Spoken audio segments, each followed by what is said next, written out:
though nobody can quote unquote heal you, they can be extremely helpful within that journey. And so, that being said, I wanted to share with you guys somebody who has been profound within my own life experience, a man by the name of Dr. Gabor Mate. I realized in the title of the video I'm about to share with you guys, they didn't even put the doctor right there. They need to put some respect on that man's name. This is a man who is 80 something years old, maybe in his 90s by the time you watch this. Hopefully, he's still on this planet.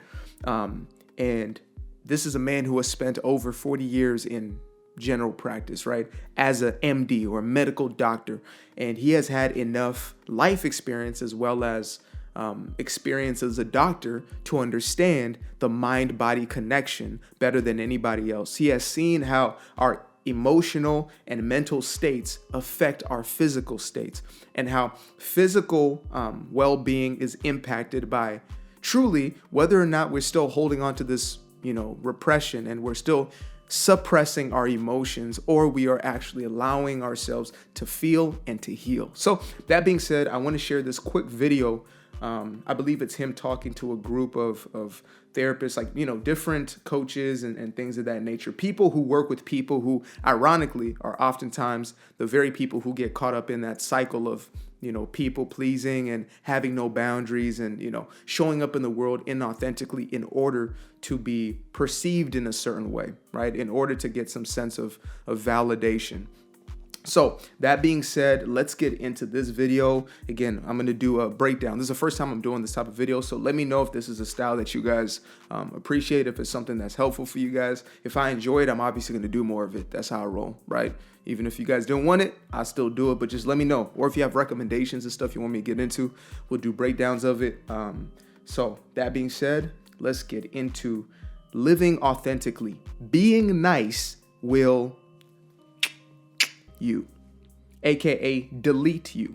So yeah, the reason I'm using that word is obviously because YouTube has its own restrictions and regulations when it comes to monetizing videos and such and such. So in order to pay these bills, we could use a different word, but essentially he's speaking on how, well, we'll get into it.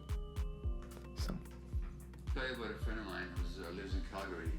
Her name is Shannon Duke. Well, let me tell you about a friend of mine who lives in Calgary. Her name is Shannon Duke. And Shannon is 48 years old now. And when she was 37, she was diagnosed with stage 4 breast cancer. Now, stage 4 meant that the cancer was already in her bones by the time it was diagnosed. At that time, she had 2 young children, aged 1 and 3, and married to a well-to-do businessman. She herself was a very high-functioning executive for Microsoft in Calgary. And then she's diagnosed. She had the perfect life, perfect marriage, perfect home, of course. And then she's diagnosed. And healthy, physically, fit, always ate well. And then she's diagnosed with stage 4 breast cancer. And she has a transformation. Now, she gets the best medical advice she can get anywhere in North America, and she traveled to New York and elsewhere. She got the best medical treatment, and with that, she was given 1 year to live, because that's the prognosis. Stage 4, despite the medical treatment, chances are you'll be dead in 1 year. Now, a year ago in February, just a year ago now, Shannon traveled to the Napa Valley of California with some of her friends, and they celebrated her 10th year survival and her 47th birthday. And the transformation that she experienced was that when she was diagnosed and started paying attention, she realized that her life had not been her life, because she was sexually abused as a child. And her response to the abuse was, of course, as many children will experience, it can't be about the adults, it's about me. So if this terrible thing happened to me, I must be a very bad person. So I have to be very good. So what he's speaking on right there, I just wanted to tap in, and it's actually something that I got a deeper insight into because of this man right here, is this aspect of when we are children, from infantile stage, toddler stage, adolescent stage, we internalize everything that happens within our surrounding, within our environment. So when a parent is showing up in some way. They're agitated, they're angry, they're frustrated, they're anxious. We internalize it. Before they even begin to project that onto us, we already take that on ourselves. This is why, children of divorce have such a difficult time, is because they take it as I did something. Or when a parent leaves the household, it's I did something. There must be something wrong with me. Therefore, my parent did X, Y, and Z, right? I grew up in a household with, emotionally distant parents, including my mother, even my mother more so, right? And I used to internalize that. I used to think, oh, she just doesn't want to talk to me. She doesn't care about me. In truth, she's really dealing with her own stuff. But I took it upon myself as the story of, this was something against me. So I just wanted to do that little quick breakdown of that idea right there. But let's get into the rest of this. To compensate. So the good daughter who doesn't talk about it, doesn't disturb the waters. The good employee, the good student, the good wife who doesn't talk about the husband's addiction issues, because that would again disturb the waters. Yep. And when she's diagnosed and she decides she wants to live, she says, the hell with all this perfection and goodness. And she confronts her family, her virgin, about the abuse that she had endured, and she confronts her husband. And she starts living authentic. And she leaves the job, by the way, which wasn't her. Wasn't really expressing who she was. So you hear this, right? He's talking about a story of a woman whose entire life was transformed from having this, what most of society would view as the most terrifying sort of diagnosis. And she's given 1 year to live, right? And now, as the time of this video being filmed, it was 10 years later. So how did this happen? And this is a video filmed 10 years ago, and I wouldn't doubt if this woman's still here, right? This is a video from 10 years ago. So she was given 1 year. And instead, now she's celebrating her 10th year. And notice how he's not speaking of what medications she was getting. He's not speaking of anything, quote unquote, physical, but instead of what was shifting within herself. She made a decision to start to live truthfully, which meant she was confronting things, which sounds so contradictory, especially if you've lived as a people pleaser, right? One of my greatest fears as a people pleaser was to display any sort of negative emotions. I was afraid of negative emotions from others. I was afraid of them within myself. And so I would pretend as if they didn't exist, and that would become the suppression of those emotions, which became depression, right? And so, again, you see in this woman's situation here is she starts to confront her family about the trauma of her youth. She starts to speak out and use her voice and allow those informations outward, regardless of the consequence. She starts to speak out in her relationship dynamic, right? And speak truthfully.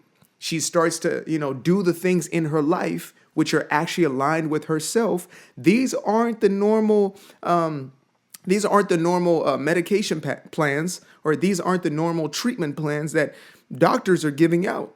Most of the case, if you step into that office, they're probably not asking you, all right, let's sit down and let's have a conversation about your childhood. They're not asking you about your mental and your emotional state. Or if they do, it might just be in relationship to how are you feeling physically, right? It's, what symptoms are you having, as opposed to what's actually going on within the human being. So that being said, it's a very, very short video, but we're going to get into the rest of it. Now, 11 years later, the cancer is still in her bones, but it's completely inactive. But she knows that if she wants to stay alive, she needs to stay authentic. So that I believe that many of these issues are reversible. I'm not promising a cure here to anybody, but Shannon really underwent a major self-journey. And she continues every day to work at it, and she practices her spiritual ways, which she ignored all those years, and she pays attention to herself, and she keeps clearing. Again, this is a man who was a medical doctor, an MD for a majority of his life. And he decided to, quote unquote, step away from his practice or step into his true practice because he was noticing the patterns. And, sometimes we equate spirituality to like woo-woo, right? It's out there, it's airy-fairy, it's not grounded, when in truth, it is the most powerful journey. It is the most powerful thing that we can do. That's why we call this the real work. The shadow work is the true work.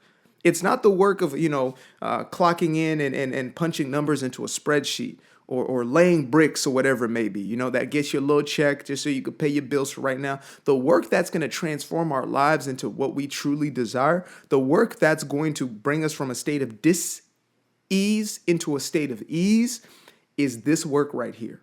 So let's let this brother finish out, and then I'm going to give my last little thoughts, and then we'll wrap it up. This stuff out, and she's the picture of health. Her and I give workshops together sometime. So that there's ways to get there, but it's a commitment. Yeah. And of course, it might threaten the attachment relationships. So that's always your call. So yeah, I'm definitely gonna find a longer form video to go into with brother Dr. Gabor Mate. Thank you, Dr. Gabor Mate, for all your incredible work. I'm gonna make sure to link this video, obviously. Always give credit where credit is due. So lastly, he talked about, again, it may threaten the attachments. What he's speaking of is it may threaten the relationships that have been functioning as a result of your inauthenticity. There are relationships that you're currently in right here, right now, that are only thriving, that are only still there because of your own participation. And when you start to flip the script and to live authentically, it may very well mean that those relationships are now shifted, transformed in some way. And that may make a lot of people feel very uncomfortable, which is an incredible thing. That's a beautiful thing, in fact. One of the best things that can happen for you is that you start to live in an authentic way and you get rid of everything and everyone, you know, that is not in alignment with that. I'm not talking about, oh, you got to cut off grandma and auntie just because. No, what I'm talking about is the shift in relationship dynamic where people are going to show up in your life in a new way because you're showing up in a new way. It's not meaning that you're going to judge them for who they were and now you're high and mighty and, you know, I got caught up in self-righteousness, right? I'm just better than you, therefore I can't be around you. It's not about that. What it's truly about is I'm not willing to abandon myself anymore. I'm not willing to leave me behind in the conversation. I'm going to live my truth. I'm going to speak my truth, and I'm going to forever rest in that. Rest in that. I'm going to be at peace within myself, despite and regardless of how you may feel about it. That's what true authenticity is. And again, Dr. Gabor Mate breaks down authenticity in such a way. He speaks of authenticity, you know, as a very practical phenomenon where it's your ability to recognize your own emotional, mental states, your own inner quote unquote needs, and to meet those, right? So when you are feeling something in your gut, you answer the call as opposed to lying to yourself in order for you to continue to sustain these attachments, which we oftentimes call relationships and love. Many relationships that we call loving relationships are nothing more than attachments. And again, there's nothing wrong. It's not a morality question. It is just that it's going to have a deep and profound impact as far as our own mental, emotional, and physical health. So that's the breakdown of the first video, which again, I'm going to link below. It's basically just breaking down the power of authenticity and also the consequences of living inauthentically. And I believe that is too large of a price to pay. That's what I realized in my own life is that, you know what? It's not worth it.